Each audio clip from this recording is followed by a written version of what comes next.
Hari ini gue akan ngebahas tentang berita-berita yang menghantam marketnya kita. Jadi gue tahu bahwa Q1 ini tahun 2026 banyak banget berita-berita yang mempengaruhi pergerakan harga IHSG, dan kali ini gue akan meng-wrap up, meng-summary apa aja sih kira-kira berita yang mempengaruhi IHSG dan gimana sih kira-kira dampak ke depannya. So, kita langsung masuk ke videonya.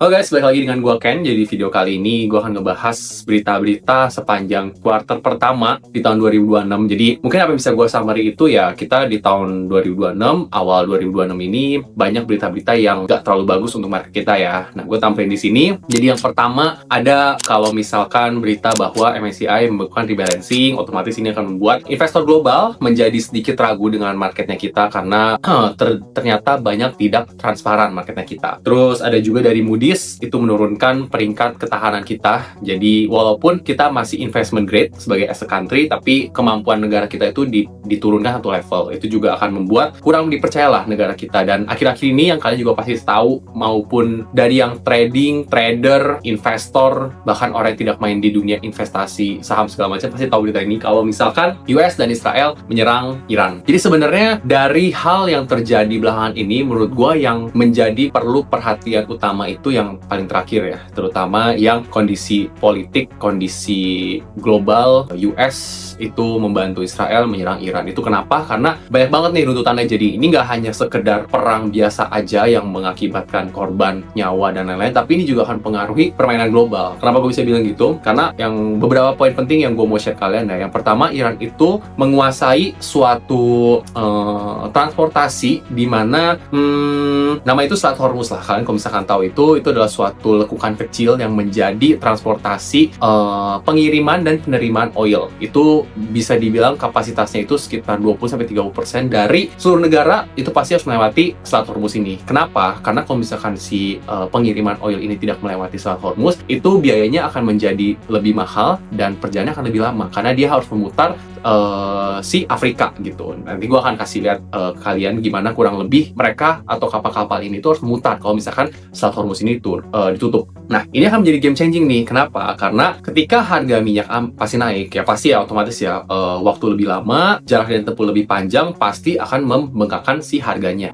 Minyak naik, udah gitu keadaan geopolitik secara global tidak pasti, aset-aset safe haven akan naik, seperti emas, perak juga kemungkinan besar akan naik, itu pasti akan naik semua. Dan apa yang akan menjadi efeknya ke kita? Pasti pertanyaan seperti itu kan. Efeknya kita udah pasti ini akan mengguncangkan lagi market Indonesia. Kenapa gue bisa bilang kayak gitu? Walaupun tidak secara langsung, nggak mungkin lah. Nah, kita tahu kan kalau misalkan nuklirnya daripada Iran itu aja udah sampai ke Dubai gitu. Bisa dibilang kita semua, mostly Dubai itu suatu destinasi yang kita masih bisa bayangkan lah gitu. Itu apa yang kita masih bayangkan aja udah terserang gitu secara nuklir. Kita pasti akan bertanya-tanya, ini Indonesia bisa kena atau enggak ya? Nah, kalau misalkan sebenarnya Indonesia sendiri pasti nggak akan kena nuklir. Cuman efeknya itu dari harga minyak naik, itu yang harus kalian bayangkan. Yang pertama itu adalah bensin pasti naik karena pengirimannya akan terhambat, biaya menjadi 2 kali lipat, itu pasti akan naik. Terus harga makanan karena dipakai juga minyak itu untuk sebagai bahan bakar, itu juga pasti akan naik, bahan-bahan pokok dan segala macamnya. Otomatis akan menyebabkan daya beli masyarakat itu berkurang. Menyebabkan juga kalau misalnya tidak diatasi secara cepat, ya akan terjadi ya krisis ekonomi karena kebutuhan daripada masyarakat lama-lama akan terpenuhi dan habis stok. Nah, apa pengaruhnya ke market? Jadi pengaruhnya ke market itu bisa dibilang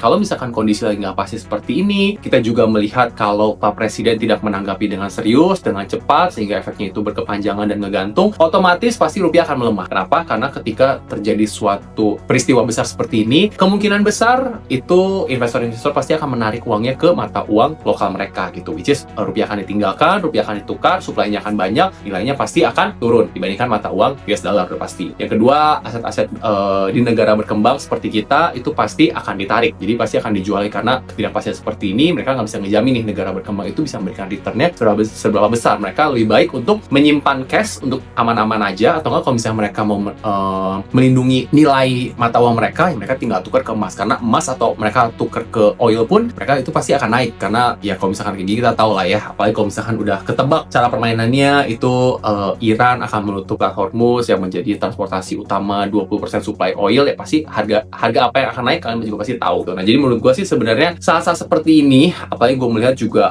ternyata bukan hanya market kita aja yang mendapatkan guncangan, tapi juga didukung dengan geopolitik global segala macam itu nggak membaik, lebih bagus menurut gue kita lebih banyak pegang cash saat ini. Jangan gambling akan sesuatu yang nggak bisa kita predik, karena kalau misalkan perang seperti ini, siapa yang predik di hari Sabtu kita main sama keluarga, tiba-tiba pagi, Minggu ya sama lah kayak misalkan kemarin Presiden Venezuela itu ditangkap hanya dalam waktu beberapa jam, tiba-tiba paginya presidennya udah hilang gitu dari Venezuela. Itu kan menyebabkan global panik kan. Ini juga siapa yang tahu kalau misalkan US akan membantu Israel mengeluarkan nuklirnya gitu ke Iran, sehingga pemimpin Irannya itu meninggal. Itu nggak ada yang tahu gitu. Jadi karena masih tegang, kita belum tahu arahnya kemana, lebih bagus kita pegang cash, karena menurut gua saat ini cash itu akan lebih penting karena menjaga operasional rumah kita gitu ya. Ya paling itu sih apa yang mau gua share. Jadi apa yang mau gua bagikan kalian ya, mungkin kalau misalkan kalian yang emang baru mau mulai masuk ke market, ke saham, yang paling aman menurut gua saat ini ada oil sama emas, karena itu yang bisa kelihatan banget di depan mata, yang udah pasti akan naik gitu, karena tidak jelasan. Terus Iran juga pemimpinnya meninggal dan pasti akan membalas tuh. Jadi udah kemungkinan besar oil walaupun ditahan nggak akan naik segitu baik, tapi pasti akan naik pelan-pelan, karena ya secara kita melihat juga banyak yang udah mulai panik nih, kemana nih arahnya kira-kira kalau misalkan Strait Hormuz ini ditutup, pergerakan harga oilnya seperti apa. Dan kalau misalkan kalian yang nggak diinvestasi, tahan dulu aja cash kalian, kita lihat kondisi seperti apa dulu, karena saat ini lebih penting kita menjaga cash. Kalau misalkan terjadi yang tidak kita inginkan di Indonesia seperti kenaikan barang-barang, terus tiba-tiba bisa aja nih ya worst case-nya itu blackout karena asupan listrik, suplai energi dan lain-lain itu tidak mencukupi gara-gara kondisi geopolitik global ini, ya kita masih punya cash yang bisa kita pakai untuk selamatin rumah kita.